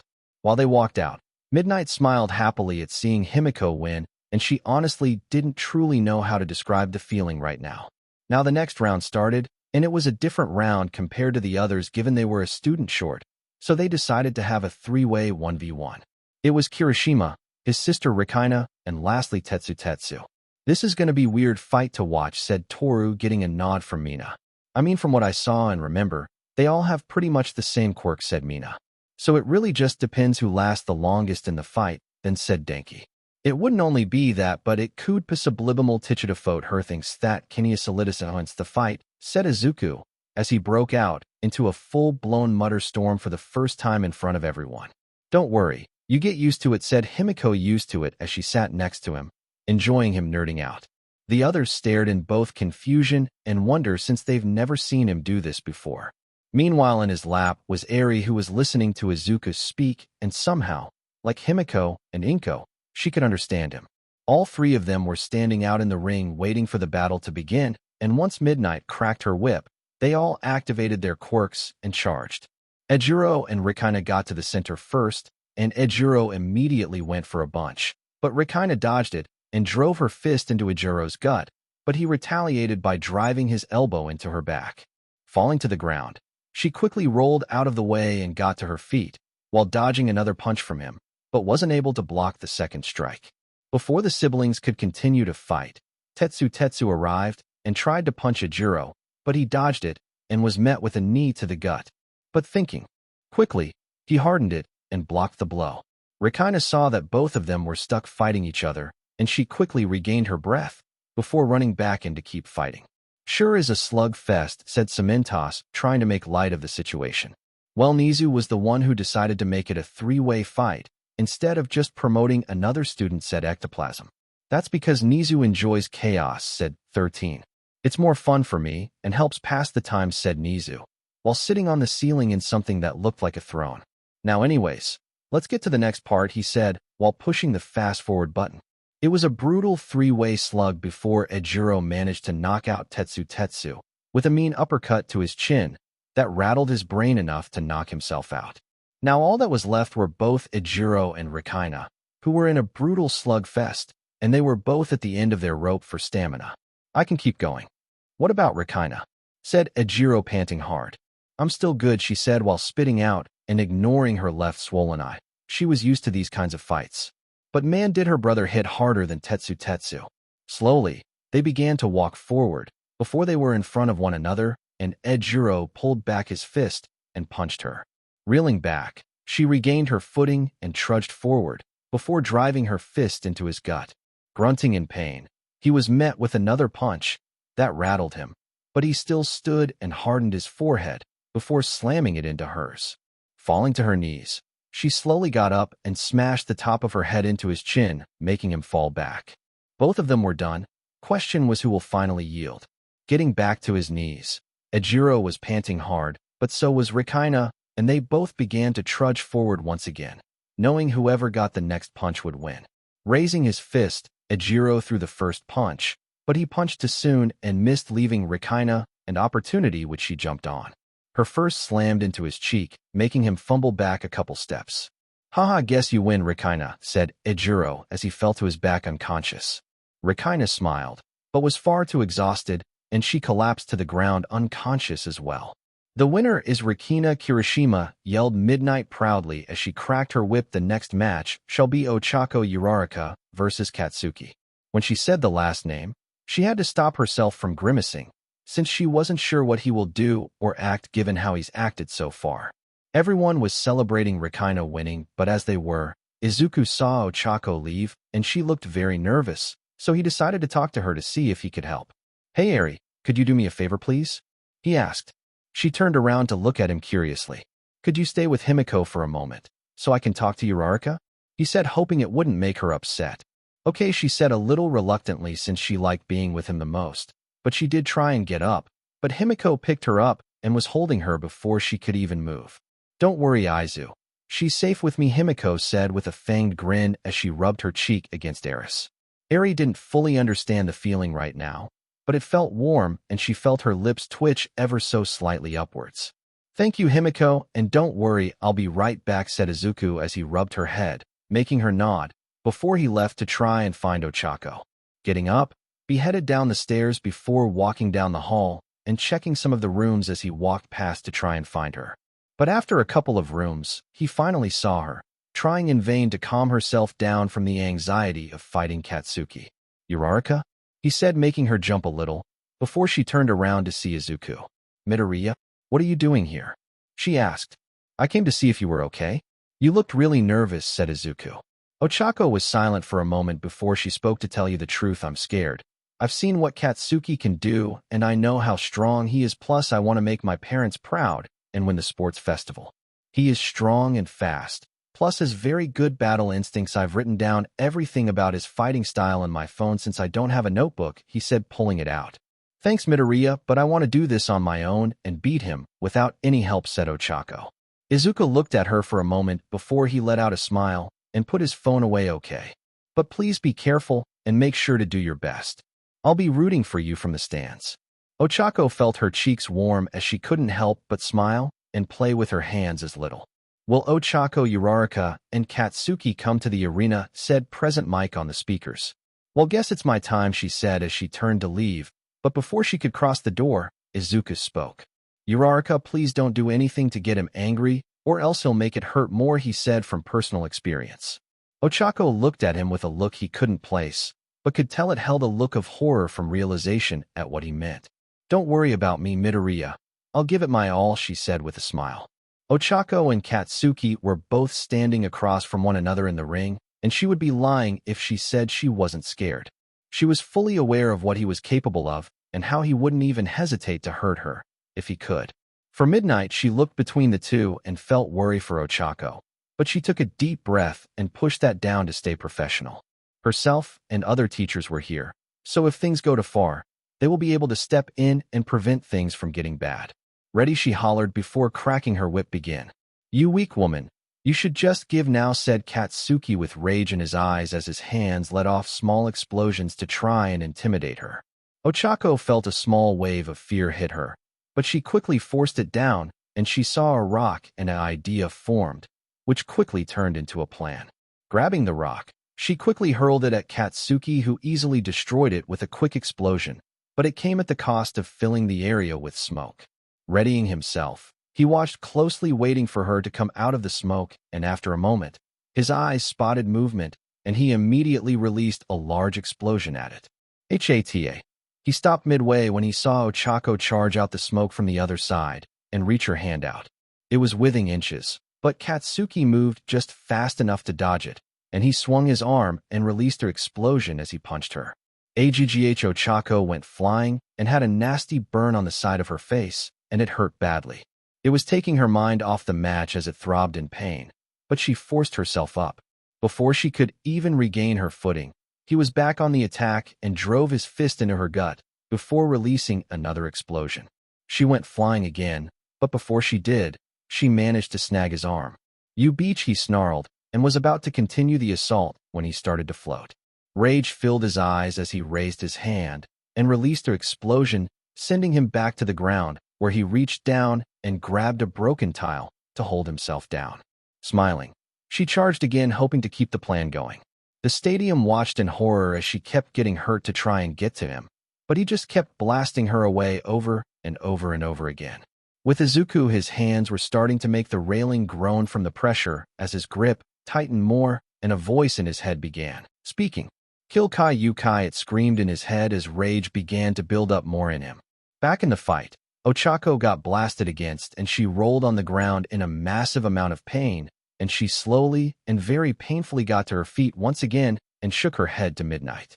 "Not yet," she whispered as she looked up, seeing Katsuki all but snarling at her like a wild animal seething in rage. "I am gonna unalive you, you stupid," he screamed in rage. Ochako realized this was her chance and finally enacted her plan. Release. Katsuki felt gravity return, and he was so consumed with rage he immediately charged forward to attack her, but then he saw rocks starting to hit the ground. Looking up, he saw hundreds of rocks coming down towards them both, and in front of him was Ochako, who put the last bit of her strength in one last gamble to charge and tag him again so he can't protect himself. Thinking quickly, he brought one arm up and braced it with his other one and released an even bigger explosion than before, and it immediately destroyed all the rocks. The shockwave blew Ochako back once again, and she crashed at the edge of the ring barely conscious, and before she could completely process everything, Katsuki charged. "Curse you," he screamed in rage. Ash released one last explosion, but this time in his hand, he had a rock in his hand which made it act like a shrapnel grenade. Aggh Ochako got hit full force, and a couple fragments of those rocks to hurt her badly, with some even piercing her skin as she fell put of the ring unconscious. "I said stop the match," screamed Midnight with her voice finally cutting through now that the explosion stopped. But once the smoke cleared, she saw the horror and raced to her with medical bots racing over as well. "Got what you deserved," he snarled as he stomped off to prepare for the next match. "Himiko, is she okay?" said Eri, scared as she was shaking. "She will be right, Izuku," she said, but she got no response and looked over to see him, and for the first time in her life, she felt a little scared of him. Izuku's grip began to bend the metal rail even more and even pierced it in some spots, but the thing that got her attention the most were his eyes. They were still green, but she saw a tint of yellow in them, along with red, and they were swimming with rage. Izuku could feel his heart pounding in his ears, and the voice from earlier began yelling louder as the sounds of metal doors, slowly being pried open, could be heard. "Kill Katsuki Bakugo for what he has done to you," and her master screamed the voice. The pounding in his ears kept getting louder and louder by the second as he watched Ochako be carried away on a stretcher, and he could hear Katsuki laughing and insulting her. It kept getting louder and louder, along with that agonizing voice that kept screaming in his head, but the pain of that grew less as his anger kept growing. The grip he had on the railing finally broke the metal with the sickening sounds of it being shredded from his grip. "Izuku," said Himiko, pulling him out of his thoughts. When she saw him look at her, she felt a pit in her stomach as she saw that his eyes were swimming with pain and rage, all because of Katsuki once again. She reached forward and quickly pulled him into a hug, while she felt Eri hug Izuku's leg as tightly as she could. "She's going to be okay, Izuku. Recovery girl, and Tsunade will heal her," she said gently, hoping it'd calm him down, which it thankfully did. But she could tell Izuku was still brimming in rage and was probably remembering things from his past he doesn't want to remember. "Let's go see her." "Okay, Izuku," Himiko said gently as she took his hand and immediately noticed that his fingers were turning into claws. But she didn't let that make her hesitate as she tightened her grip on his hand and began to lead Izuku to the medical center. Eri held Izuku's other hand and followed closely next to him as they all headed to where Ochako was. with some of the others following them as well. Himiko felt his grip tighten on her hand tighten, and it both made her happy and sad at the same time, given he had friends and cared about them. But a voice in her head was telling her that he'd want to be with someone else. Someone more pretty like Ochako, nicer like Mina, sweet like Toru. The voice kept nagging louder and louder in her ear, but she felt his grip tighten again on her hand, and she looked at Izuku. He was scared that his friend was hurt because of his old bully that tormented him for a large chunk of his life. She took a small step closer to Izuku and wrapped her other arm around his, to show that she was here for him. She fell for him and loves him. I won't go without a fight, she thought to herself. They rounded a corner, and all three of them froze when they saw Katsuki walking by with a scowl on his face. Izuku and him glared at each other before Katsuki let out a sadistic smirk. She got what she deserved was all he said before he walked past everyone and ignored the glares. Izuku, said Eri looking up at him, scared of Katsuki and worried that Izuku was hurt since his body felt cold. I'm okay, Eri said Izuku with a very forced smile as he tried his best to stay calm after everything that's happened. Even though she didn't fully understand the situation or his feelings, she could tell that he was hurting like she always did. So she gently hugged his leg to make him feel better, like he always hugs her to comfort her. His forced smile slowly melted into a real one, and he gently reached down and picked her up with one arm as she wrapped her arms around his neck to keep hugging him. Thank you, Eri. I appreciate this, he said as they continued to walk. Opening the door, everyone saw Recovery Girl and Tsunade talking to Ochako, who had a bunch of bandages on her and looked like she only just woke up. Unfortunately, you will have scars on some parts of your body, mainly your upper body and stomach. A few pieces remain stuck in your body, and we couldn't remove without damaging your organs, but thankfully they will all be fine and won't cause you any harm or damage, said Recovery Girl sadly. Ochako lowered her head and nodded slowly before she finally noticed everyone. But her eyes first spotted Izuku, who looked very worried for her, which did warm her heart a bit. Hey, we wanted to check on you and see how you were, said Izuku slowly. I'm okay, she said with a very forced smile. I didn't win, but I just have to get stronger, right? You did really good, Uraraka. If it wasn't for how fast he can read and react to an attack, then you would have won that match, said Himiko. She's right. You did a very good job, as we were all cheering for you, said Mina with a grin. You were like wham and bam, then you managed to make him float. Even though she was in pain and very depressed, she couldn't stop the small smile from gracing her lips. Thank you guys, I really appreciate that, said Ochako as she looked at them all as she tried her best to stop the tears from welling up in her eyes. I know our words might not mean much, but we are all telling you the truth. You did an amazing job, and I'm positive lots of heroes noticed that and will happily want to train you, said Izuku. Tears started to prick her eyes, but when she saw the genuine smile on Izuku's face, she broke. No, I failed. I barely did anything to him, and he so easily defeated me. Even after I removed his gravity, I was nothing but a nuisance to him out in the arena. Now I'll never be able to help my parents, said Ochako as tears began to stream down her face. She then felt a hand gently pat her back, and without thinking, she hugged said person as she began to sob. Himiko froze for a moment before she gently patted her back to comfort her. Izuku looked at them, and he could feel rage welling up again. It was suffocating right now, and he had to leave before he loses control. Eri, could you stay with Himiko, please? I have to prepare for my match. Eri looked up at him a little sad that she had to stay here, but she nodded her head. Thank you, Eri, and be strong, okay? Said Izuku as he was about to put her down, but she spoke. Strong? She asked, confused. Be strong for them, he said, gesturing to the sobbing Ochako, who was holding Himiko, as she comforted her. You can save her like a hero. For a moment, Eri's eyes seemed to gain a sparkle as she looked at him. Like you? She said innocently. Izuku forced himself to smile. He was no hero. No hero would want to beat a person half to death like he did now.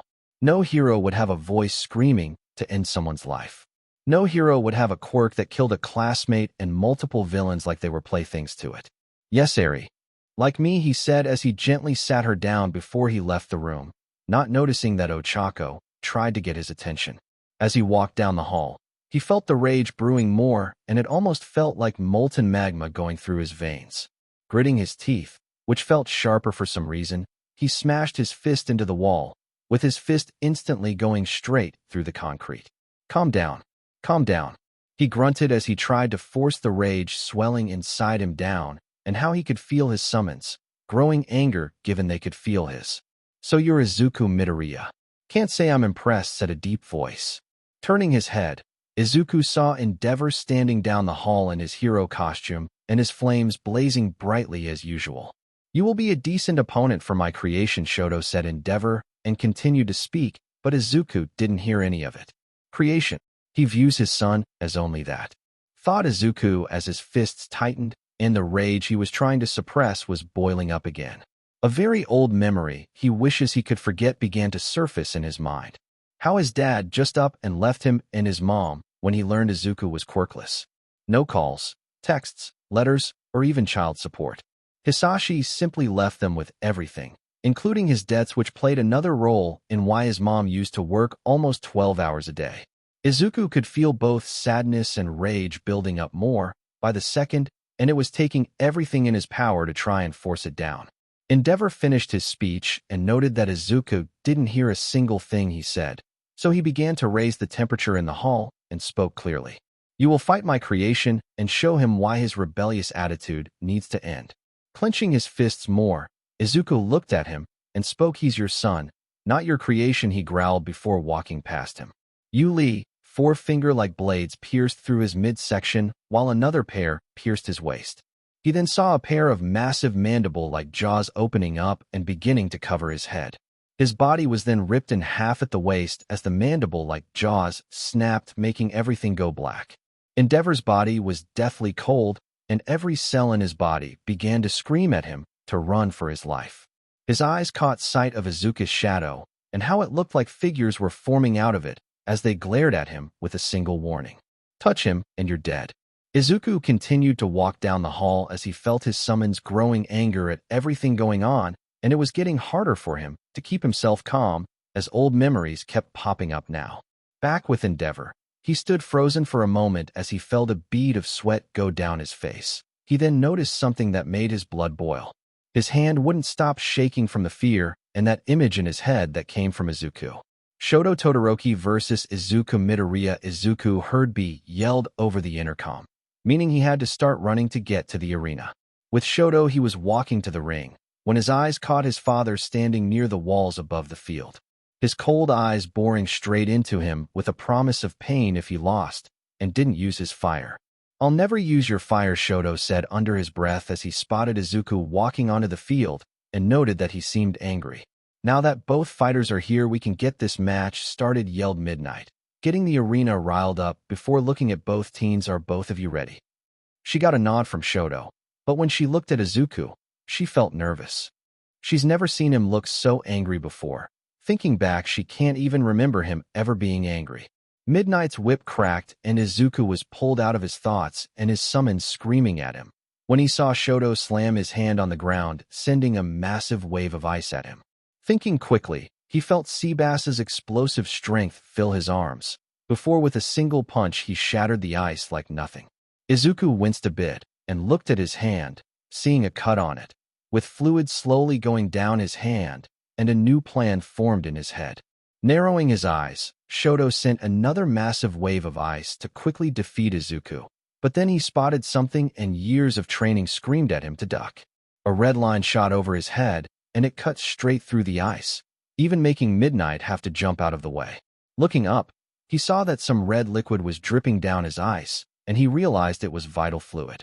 Izuku jumped over the ice and shot another blade of his vital fluid at Shoto, who quickly jumped out of the way and shot another wave of ice at Izuku, making him have to switch again. The ice instantly exploded from a quick punch, which hit Shoto like a shotgun spray. Gakursio. He cut himself off when Izuku managed to get closer than he'd like, and now his hand was coated in crimson fluid, and he managed to land a blow. Shoto almost puked from the blow and was almost thrown out of the ring, but he managed to stop himself at the last second with more ice, as he also created a wall to keep Izuku away temporarily. I can't let him get close. That's where he has me beat, he thought in anger at having to admit that Izuku was much better up close with fighting than he was. Slamming his hand on the ground, a massive blast of ice shot out, destroying everything in its path, just like he did Zero earlier. Izuku saw the attack coming and relied on pure instinct, and how he could feel a summon screaming at him to her use power. Reaching out, Izuku used her powers, and his body instantly went cold, and the air he let out looked like steam as he released his own ice powers, splitting Shoto's attack in half. Silence was all that was heard in the entire stadium as everyone stared in shock that Izuku seemingly had multiple quirks. Shoto couldn't believe his eyes, and anger began to fill them as he glared at Izuku. "What the hell are you? And how the hell can you use so many quirks?" he yelled. "It's part of my quirk. And I didn't know I could do that till just now," said Izuku as his body began shaking from the cold and stopped using the ice quirk, making his body feel warmer. Up in the stands, All Might saw this and clenched his side in pain as he saw Izuku use another quirk and couldn't understand why no one else saw anything. Shoto gritted his teeth in anger. He sent another massive wave of ice at Izuku, who quickly used the ice quirk again to quickly destroy the ice before he stopped using it again. "I have to stop, or else I might get hyperthermia," thought Izuku, unsure if him feeling this cold was normal or a side effect of this new quirk. "Mind," said another voice in his mind as he felt warmth fill his body as he briefly touched the quirk, but stopped when Shoto let out a snarl and sent more ice. Quickly jumping to the side, he dodged the attack but saw a look of nothing but rage on his face, which made him confused on why he was so angry. Unknown to him, the rage that Izuku has been feeling had began to leak off him and directly affect Shoto, given all of his own suppressed rage. It was affecting him to the point he began to see Izuku as Endeavor himself and tried even harder to hurt him. Dodging another blast of ice, Izuku kept feeling his body warm up before he finally felt one of his summons reaching out to help him, which he immediately grabbed. A massive blast of ice shot at Izuku again, and once more shocking the entire audience. They saw a ball of fire form in his hand before he smashed it into the ice, and it melted the ice instantly. Shoto couldn't believe his eyes once again. Izuku had both of his quirks. Flames licked at his arms in his anger, while on the other side of his body, ice began to form and cover it. Izuku was panting slightly as the flame left his hand and was hovering above him like a small ball of fire. He wasn't sure why, but it felt like he knew how to use his summon's powers, even though this was the first time he ever has used either this fire or the ice from before. "How dare you!" Shoto screamed as his hand slammed on the ground and ice covered his arm, with the skin turning even paler and bits of purple could be seen on his fingers. Ice shot out in a massive tsunami, and thinking quickly, Izuku brought his hands into a X, and a second ball of fire appeared on the other side of him.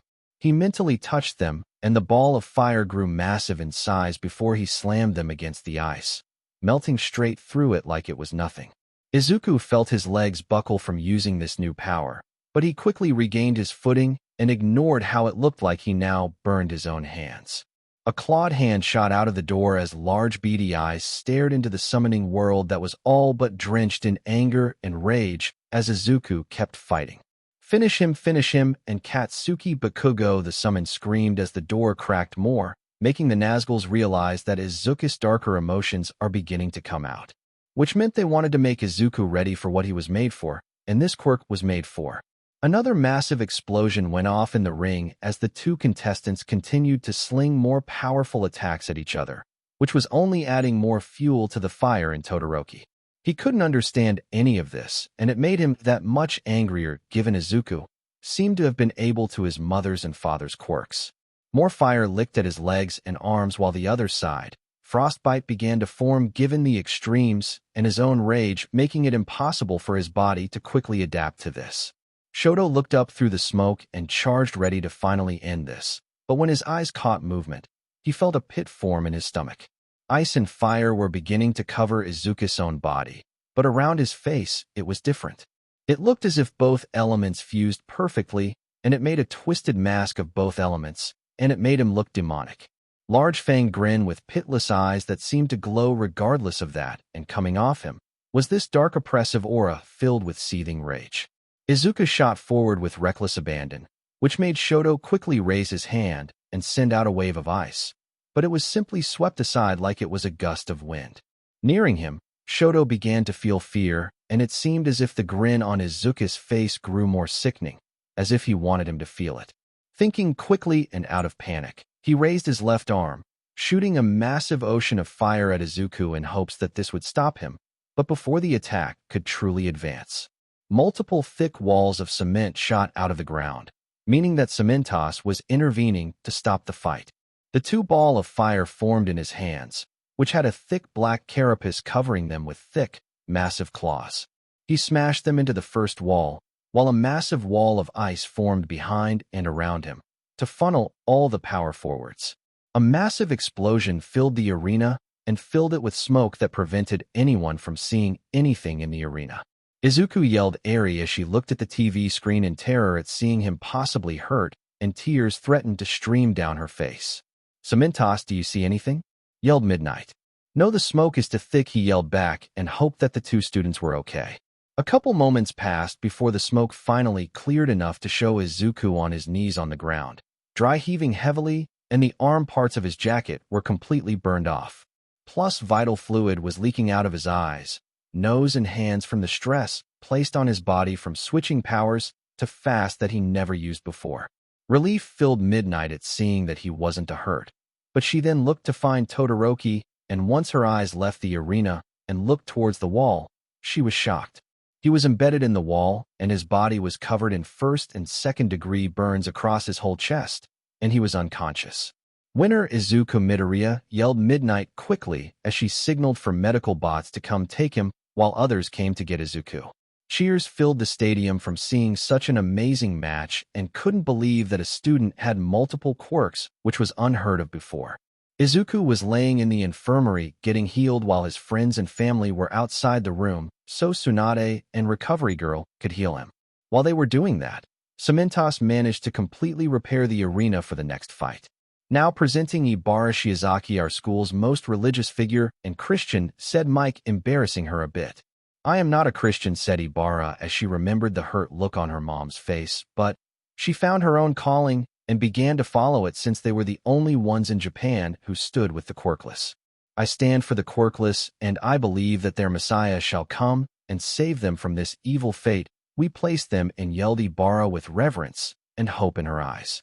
Silence filled the stadium before lots of shouts or boos, with some even screaming death threats at her for supporting the quirkless or believing in this so-called Messiah they are waiting for. Seeing that the situation was quickly escalating, Present Mike decided to quickly start teach our fight in hopes that it'd stop things from getting worse. "Now fight," yelled Present Mike. Ibara used her vines and shot them out to try and restrain her opponent, which was Tenya Ida, who had completely different plans. He couldn't believe that once again, Izuku was being praised and saved even after what everyone saw. He used his monstrous quirk which hurt and unalived people, and yet he was still being protected. But worst of all was what Ibara said, and he couldn't believe that she was defending the very monsters that caused the war, and she believed in this stupid Messiah the quirkless have been hoping for the last 70 years. His eyes then saw the vines coming, and he pushed his thoughts aside to quickly end this match since he has to prepare to defeat Izuku to show the world he's a villain with a villainous quirk. "Recepero burst," he yelled as flames shot out of the exhaust pipes on his legs, and he shot forward at incredible speeds. Ibara just barely made it out and quickly formed a wall out of the vines while she tried to think of a strategy, but didn't have time since Ida shot out from the side of the wall that didn't reach the edge of the ring. Closing in, he tried to deliver a kick to her midsection, but she managed to use some of her leftover hair to create another small wall of vines. Ida's leg tore straight through it, given the force and speed behind it, and the exhaust pipe's flames ended up burning the ends of the vines where they were cut. Ibara tumbled back, and before she could react, Ida's leg managed to slam into her stomach and sent her flying as she smashed onto the ground. Her head was spinning, and she opened her eyes to see Ida's leg coming down again, so she quickly rolled out of the was, but it only made it worse. His leg managed to slam on her hair, right behind her head, and now that she was stuck, his fist came down and slammed straight into her face. "How dare you betray your own people for those quirkless? They started a bloody civil war that oppressed us quirked people. Before we freed ourselves," he snarled. They were innocent, and we've treated them like slaves for 70 years, she yelled back despite the pain. Rage filled his eyes. Everything he was taught from school, and even his parents, was being challenged, and he couldn't handle it. so he decided to get revenge. His hand pinned her head down before the exhaust pipes on his legs began to glow, with them aimed at her hair. Ibarra began screaming as she tried to move, with Midnight, Cementas, and even Hound Dog himself racing in to stop him, but it was too late. Fire shot out his leg and burned off her hair, leaving it even shorter than Kyoka's own hair. Ito was suddenly tackled by Hound Dog and had his head slammed into the ground, almost knocking him out, while Cementas quickly covering Ida's legs in cement to stop him from using his quirk. You Monster screamed at Suko with tears in her eyes at seeing what just happened to her best friend, and knew how hard Ibarra's life will be now that people know she supports the quirkless movement and supposed Messiah. "It's okay, sweetie. We'll get you to the infirmary," said Midnight as she gently helped Ibarra to her feet and started to escort her out of the arena. But it was even worse now since a decent amount of the stadium was cheering since they saw this as right, since she was defending the monsters that suppressed them and started a war. "You hypocrites," hissed Cementas as he sealed Ida's legs and watched as Hound Dog dragged Ida out of the arena with both legs sealed to the thigh in almost 200 pounds of concrete. "We're going to be giving you to the police," growled Hound Dog as he continued to drag Ida by his arms while his legs were painfully dragged on the ground. While he also hoped that Nezu had something planned for Katsuki, since he should be going to jail as well. "I didn't do anything wrong," he snapped, glaring up at Hound Dog. "You brutally attacked a fellow classmate and tried to cripple her, and you could have easily killed her," Hound Dog snapped. "She betrayed us. No, she's standing for those that are persecuted. The only monster I see is you and the people who cheered. Only good thing was that it wasn't anywhere near as many as I thought," said Hound Dog. "They are the monster." Hound Dog sighed and decided to not say anything else. Ida was too far gone and far too zealous to see the truth and how messed up Japan really was towards the quirkless. "Your family and little brother disgust me," said a figure as his eyes turned away from the phone he was holding and went to the figure below him. Ingenium was covered in cuts and was bleeding profusely, plus a sword was stuck in his lower back, with him not feeling his legs anymore. "He's a hero like me," he said through gritted teeth. Stain's eyes narrowed as he stared down at Ingenium with a look of murderous hatred that made Ingenium's blood run colder than ice. "Your kind has persecuted, hunted, and treated the quirkless like slaves. Now most of them live on an island they had to build.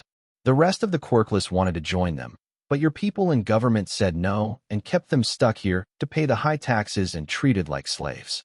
So tell me, who's the real monsters?" said Stain. The hero killer then stood up as his eyes gained a gleam in them. "But the time in coming. The prophet predicted he shall come, our leader, our hero, our Messiah.